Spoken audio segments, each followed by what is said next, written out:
Welcome back to Learning the Tarot. Today we are talking about the Nine of Swords. So once again, not a great card. A lot of this just, it feels like it built on the last one. We just got more anxiety. And I feel like this is like the breaking point anxiety card, especially upright.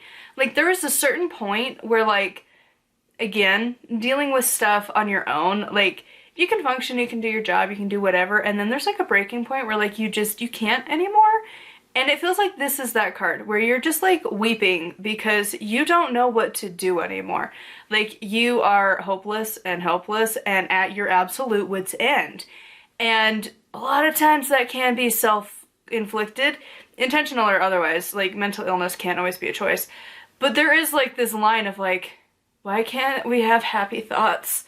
Why can't things go right? And you, again, get into the victim mentality. And it might be totally valid to live there at some points, but eventually, like, you can't stay there forever. And this feels like it is, they described it as the dark night of the soul. This is, like, if we think of the journey with the dark goddess, this is when you are in the underworld. This is at your absolute lowest of lows. This is absolute crisis mode. You don't see a way out. Everything's overwhelming. Like, it just is not a good time. Needless to say. It also talked about how this card can mean that a lot of shadows are being brought to light.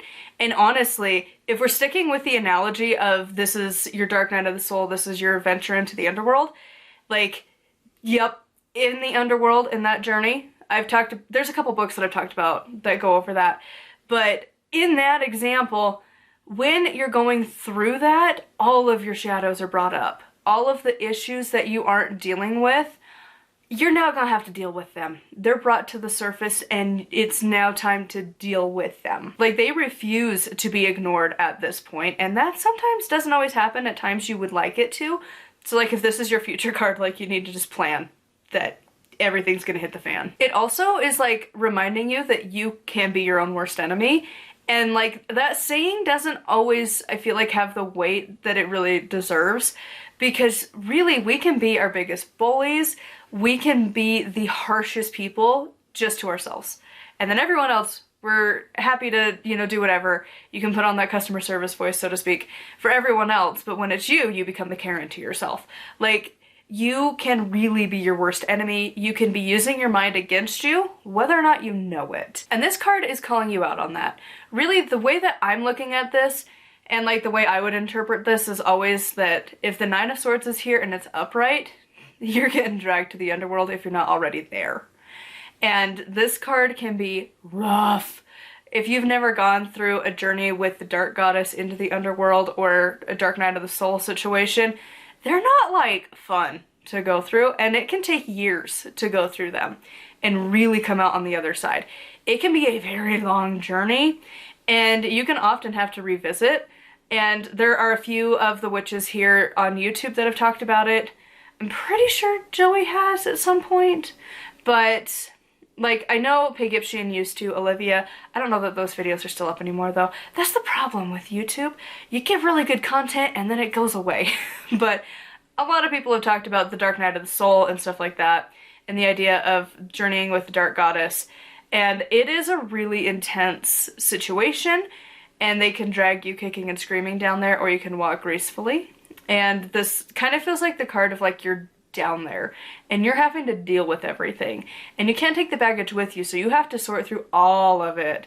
And sometimes we don't realize just how many shadows we have until you're there and you're like, oh my god, this is why we do regular shadow work, so that we don't get to this point, because little bits of dealing with your stuff versus all at once. All at once is a bit overwhelming. Now, honestly, this card feels like this is why I struggle to use tarot decks, because sometimes I feel like you need multiples of a card, because sometimes it needs to happen multiple times. So the reverse of this card honestly follows the upright. It's after you've dealt with the upright stuff, now you've dealt with it, or you need to be dealing with it, or you're like currently dealing with it. Like this is where you've overcome your shadows, you've gotten out of the underworld, you've done the work, or you're actively doing it. And it can also mean like whether you're doing it on your own through meditation and journaling and stuff like that, or if you need like professional help. Sometimes therapy can be really helpful to try and sort through things. Like, this is the card where you're actively dealing with it. And as harsh as it sounds, you refuse to now be the victim of your own mind. And that can be a really hard thing to get to, but like if you deal with anxiety on like a regular basis or any other like mental illness, eventually, and even then, I don't know, Swords tends to be like mental, but like your limiting beliefs, your ideas, your concepts of existing, like if they are not helping you, they're harming you. And sometimes, again, being the victim can be really easy. It can be really easy to be the martyr that's like, oh, but I'm taking care of everybody else. I don't have any needs. I don't have any boundaries. Or that you're going to just work yourself to death because, well, that's what you're supposed to do. You can handle it. Like, there's like just certain victim mentalities. Oh, well, because I was born into this economic status, that's all I can be. Or this happened to me when I was a kid, I'm never gonna let it go. Like, there's just a certain point where you have to look at yourself and decide, I'm not gonna be the victim anymore. And it is very much a Morrigan type energy. And she comes in and rips your soul apart. But this feels like that moment when you decide, I'm done being the victim, and I'm gonna deal with it. I'm gonna take action. Because it's really easy to sit in anxiety and wallowing in self-pity and just all of these negative emotions. It's really hard to get out of that.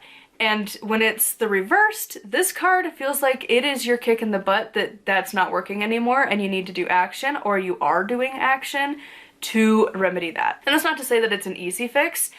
Again, anxiety is something I'm gonna live with for the rest of my life. Been diagnosed with CPTSD, so that's also something I get to deal with for the rest of my life. And like other things, you deal with it indefinitely, and sometimes it's just situations that have come and gone, but you're still holding on to them and you need to let go of them.